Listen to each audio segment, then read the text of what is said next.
morning, Sri Lanka. Welcome to a brand new day, a brand new show. Today is a Tuesday, the 21st of January. 21 days already down January. Yes, I know, terrible. Well, it doesn't look as terrible as it is, because today we are going to show you, despite the fact that 21 days is gone in 2014, how to make 2014 extra special by talking about New Year resolutions.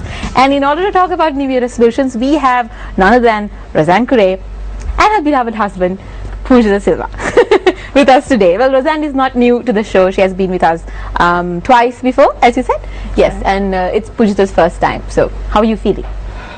Feeling excited. Okay. So, generally I ask this from everybody who comes on the show. Are you morning people? Myself, not really. Okay. I'm a morning person. How do you handle your housework? You being not a morning person and you being an absolute morning person. How do you balance your work at home? Well, we are still adjusting. Because I've lived in Australia. That's interesting to know. I lived in Australia for the last 18 years. All right. So I'm here in Sri Lanka now, and we are adjusting to life here.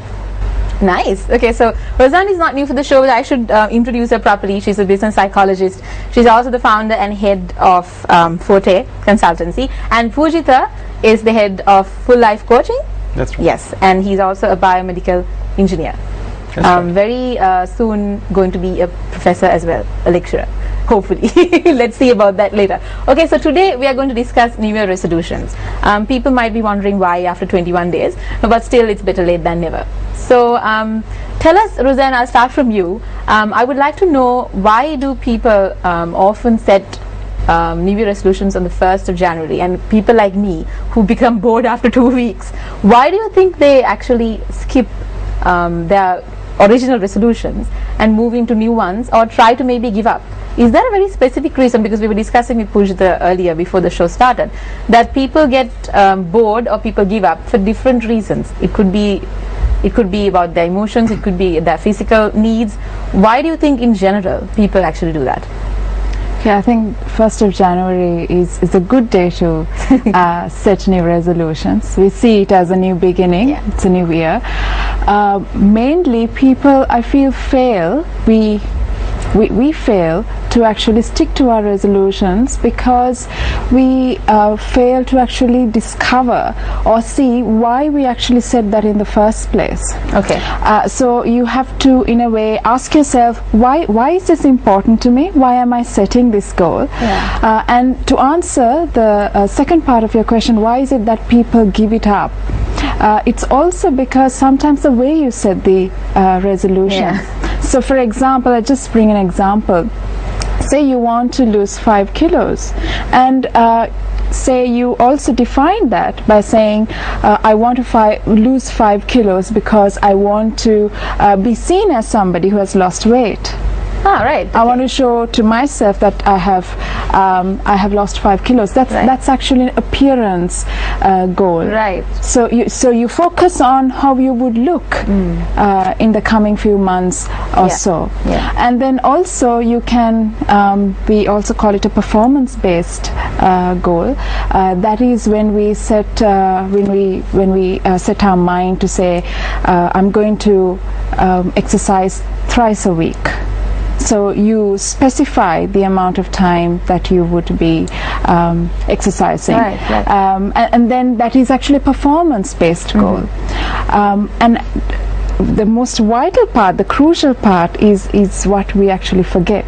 It's because if we align our goals to our identity, it becomes actually easier to regulate. Okay. So if it is an identity-based goal, so if you tell yourself, well, I want to be seen as a person, or rather, I am a person who's disciplined enough to never to skip a workout, or to avoid eating unhealthy food, okay, then it's an identity that you're adopting. Hence, the chances are more that you would continue in the future, that you would stick to your resolution or your goal. So is it important to have proper self-worth in that manner? Because now when it comes to identity, most people find themselves losing self-esteem when they find themselves blocking or giving up on their New Year resolutions. So I think self-worth, self-esteem is very important in that manner. I would say we have to start from self-awareness. Self-awareness. So who am I? Why is this important to me? Why am I doing this? And from that stage onwards, you say, okay, maybe there are failures, there are stumbling blocks, but it's about actually weathering those obstacles and making sure that you would somehow achieve your goal. And that is easier when you have first defined your identity. I want to mention this. Sometimes we want to become somebody. We always think in our heads, oh, I'd ideally like to become like that person. If you sit down and actually write down the qualities of the person that you want to become, it's really easy in a way to sort of align what you need to do in the coming 1 year alongside that identity. Alright, so we were discussing before the program starts that it takes from 6 weeks to 6 months in order to get into a habitual circle of adopting a new behavior or making a different change in your life. How do you proceed, and how do you get into that level of determining that you are going to do this come 6 weeks or come 6 months? How do you start that new adaptation into your life? I would start by saying, first of all, what you're trying to do is to create a new habit. Right. And often the reason why a person would fail in a New Year resolution is because it's not a habit. Okay. So you're trying to make a change in your life, but the important thing is you need to find a way to support this change. Right, okay. So going back to what Roseanne was saying, I think asking that question why is a good way to figure out at the very start of it itself whether is this a strong enough reason that would support you through this change. Okay. So if you think about a tree growing, I always use this example of a tree growing. You need to have the roots firmly planted for this tree to grow and for it to blossom. Yeah. So at the very foundational stage, you got to ask that question why. And so when your why is strong enough. So at the beginning of the new year, sometimes people make New Year resolutions out of guilt. Yeah. So over the holiday period, maybe they would have eaten a lot, and then they have a bit of a guilty complex, and so they set a goal based on that guilt. Yes. Sometimes those there are other expectations, external expectations placed on them. And so going back to what Roseanne was saying, when it's an identity-based goal, it allows us to. It's very much there is a greater level of ownership. And that would ensure that to a large extent that you will be able to stick with it. Okay. So habits also need to be encouraged.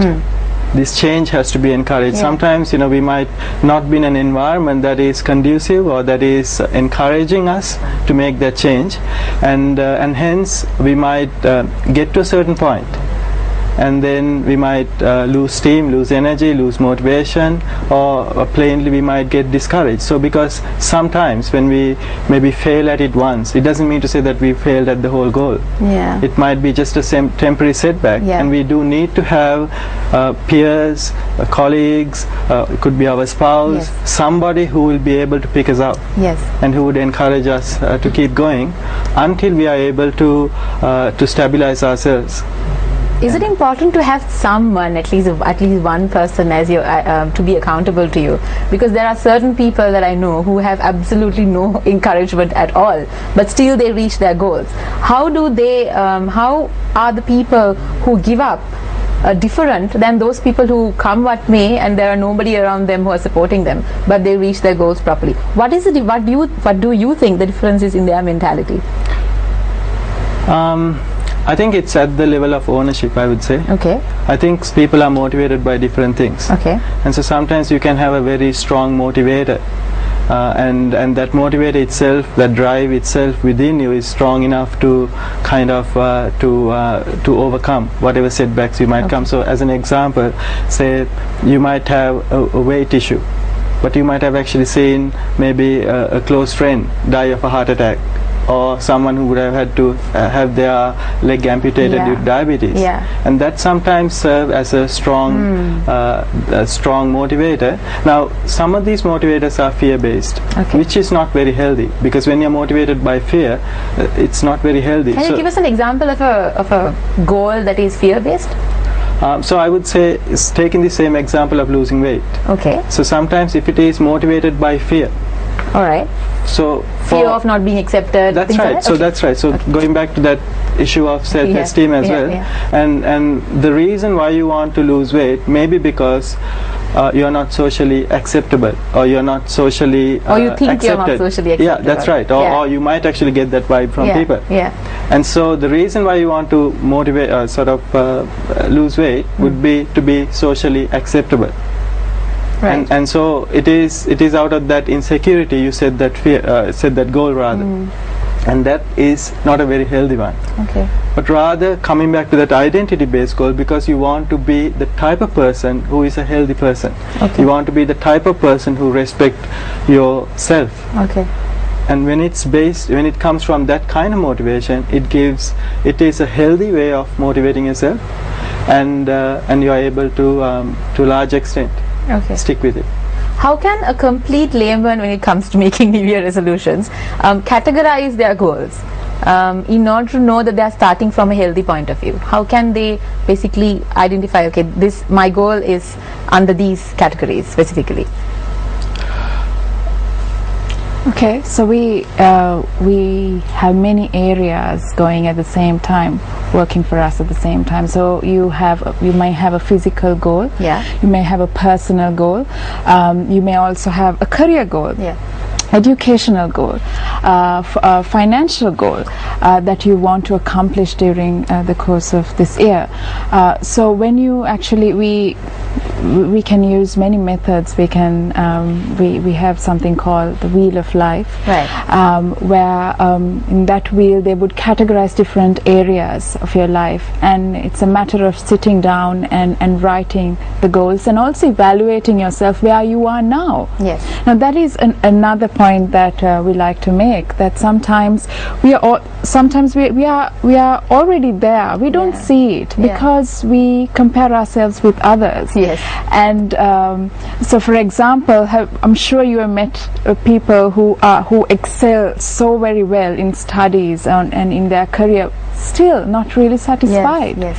And so an activity like that will really help you to evaluate in terms of where you are now, and if you want to achieve more in that area, where you want to go. So a layman can actually start and we will be discussing that right after the break. We have to go for a very short commercial break right now, but after that we will be discussing what Roseanne was talking about in detail, so don't go anywhere.